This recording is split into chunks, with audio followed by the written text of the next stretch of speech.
بھائی آپ اس پہ سجدہ کیوں کرتے ہیں؟ جی یہ ہمیں سکھایا گیا ہے، اس کے بغیر ہماری نماز نہیں ہوتی۔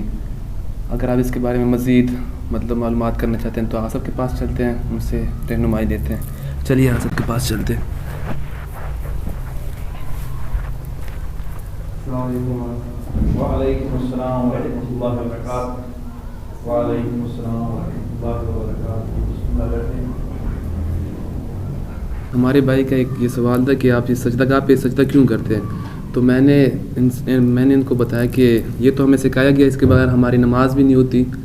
تو آپ ان کو اور بھی ڈیٹیل سے بتا دیجیے گا تاکہ اس کو شک نہ رہے، یقین ہو جائے۔ جی سجدے کے حوالے سے پتہ ہونا چاہیے ہر بندے کو، خصوصاً جو سجدہ گاہ ہے اس پہ سجدہ ہم کیوں کرتے ہیں، اس حوالے سے پتہ ہونا چاہیے۔ اور حضرت امام جعفر صادق علیہ السلام کا ارشاد گرامی ہے کہ ہم جو سجدہ کرتے ہیں تو اس سجدے کا ایک فلسفہ ہے، حکمت ہے، ایک معنی ہے، ایک مطلب ہے، اس کے لیے کرتے ہیں۔ جب اپنی پیشانی زمین پہ انسان رکھتا ہے تو اللہ کے سامنے سر بسجود ہو کر اپنا تکبر ختم کرتا ہے، عاجزی اور انکساری کی یہ علامت ہے سجدہ۔ تو اس لیے امام نے ارشاد فرمایا کہ وہ چیزیں جو کھائی جاتی ہیں، پہنی جاتی ہیں، انسان کیونکہ دو چیزوں پہ ہی فخر کر سکتا ہے، یا جس چیز کو کھاتا ہے یا وہ جو پہنتا ہے، تو اللہ نے اس پر سجدے کو مسترد کر دیا۔ یعنی اللہ کو قبول نہیں ہے کہ اس کے اوپر پیشانی رکھ کے اپنی عاجزی کا انسان اظہار کرے۔ اور ہو بہو یہی فرمان توضیح المسائل میں بھی موجود ہے۔ اگر ہمارے نوجوان توضیح المسائل کا مطالعہ کر لیں تو اس سے بھی ہم اس کا جواب لے سکتے ہیں۔ اور میرے سامنے آیت اللہ سید علی حسین سیستانی دامت اللہ علیہ کی توضیح المسائل ہے، اور اس کے مطابق ٹائٹل ہے وہ چیزیں جن پر سجدہ کرنا صحیح ہے، اور مسئلہ نمبر 1063 ہے کہ سجدہ زمین پر اور ان چیزوں پر کرنا ضروری ہے جو کھائی اور پہنی نہ جاتی ہوں، کیونکہ جو کھائی جاتی ہے انسان پتہ ہے تکبر ان چیزوں پہ کرتا ہے جو ہم جی بڑے کھانا کھاتے ہیں، یا یہ ضرب المثل بھی ہے کہ یہ بڑا کھاتا پیتا شخص ہے، یہ گھرانہ بڑا کھاتا پیتا ہے۔ کھاتا پیتا سے مراد امیر ہے، اہل تکبر ہے، تکبر کرنے والا ہے۔ اور پہنی تو جب انسان کپڑا پہن لے، آج کل کی تو جو کاٹن کے کپڑے ہی انسان پہن لے تو کسی کو سلام نہیں کرتا، وہ کسی کو ٹچ نہیں ساتھ ہونے دیتا، اتنا تکبر آ جاتا ہے۔ تو اسی مثال سے ہم سمجھ سکتے ہیں۔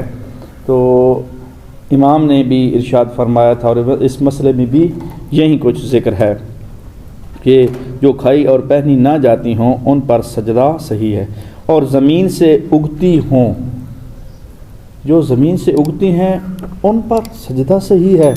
یہ بھی ایک مصلحت ہے کہ اللہ تعالیٰ زمین اور زمین کے ساتھ اٹیچ چیزوں کو پسند کرتا ہے، یعنی اپنے سجدے کی حالت میں پیشانی کو ان چیزوں پر رکھنا زیادہ پسند ہے اللہ کو جو زمین یا زمین کے ساتھ ملتی جلتی اور اٹیچ ہوں۔ تو لہٰذا زمین سے جو اگتی ہے چیزیں ان پر سجدہ صحیح ہے۔ مثلا لکڑی اور درختوں کے پتوں پر سجدہ کرے، کھانے اور پہننے کے چیزوں مثلا گندم، جو اور کپاس پر، اور ان چیزوں پر جو زمین کے اجزاء شمار نہیں ہوتے، مثلا سونے، چاندی اور اس طرح کی دوسری چیزوں پر سجدہ کرنا صحیح نہیں ہے۔ یہ آخری چیز جو زمین کے اجزاء شمار نہیں ہوتے، مثلا سونا ہے، حالانکہ سونا بھی زمین سے نکلتا ہے، لیکن کیونکہ یہ فخر محسوس کیا جاتا ہے پہن کر، اس وجہ سے اس پر بھی اللہ پسند نہیں کرتا سجدے کو۔ مثلا چاندی ہے، یہ بھی تکبر میں شمار ہوتا ہے، فلاں نے سونا اور چاندی پہنا ہوا ہے، خصوصاً زیورات اور خواتین کے حوالے سے۔ خواتین کا تو تکبر ہی سارا ان زیورات میں ہوتا ہے، وہ ساری زندگی یہی گنتی ہے کہ میکے سے کتنے آئے ہیں زیورات اور فلاں نے کتنے دیے ہیں۔ بہرحال اسی طرح کی دوسری چیزوں پر سجدہ کرنا صحیح نہیں، لیکن جو جو چیزیں پتھر یا پتھر سے ملتی جلتی ہوں ان پر صحیح ہے. تو یہ چیزیں ہمیں سمجھنے کی ضرورت ہے، ان کے مصلحتوں کو سمجھنے کی ضرورت ہے. ایسے نوجوانوں کو یہ سوال کرنے کا حق ہے اور ہمارے پاس جواب ہونا چاہیے. جو بھی جوان چاہے اہل سنت سے ہو، اہل تشیع سے ہو، کوئی بھی ہو، تو اس کو سوال کرنے کا حق ہے اور جواب ہمیں آنا چاہیے. ہماری معلومات اتنی ہونی چاہیے، ہمارے اندر اتنا علم ہونا چاہیے. اور خصوصاً جو ہم اس سجدے کو لے کے پھرتے ہیں، سجدگاہ کو، اس سجدگاہ کے بارے میں انشاءاللہ کسی اور موقع پر، ابھی تو آج ہمارے یہاں دیکھ رہے ہوں گے جشن کا سماں ہے اور ہم مصروفیات میں بھی لگے ہوئے ہیں. یہ ہمارے دوست احباب جو ہے وہ ورکنگ کر رہے ہیں کہ 13 رجب المرجب جشن مولود کعبہ کی تیاریاں کی جا رہی ہیں. انشاءاللہ پھر آئندہ کسی ملاقات میں اس موضوع پر کہ سجدگاہ جو کربلائے معلیٰ سے مٹی منگوائی جاتی ہے اس کے اوپر سجدہ کیسے کیا جاتا ہے، کیوں کیا جاتا ہے اور اس کا ثواب کیا ہے.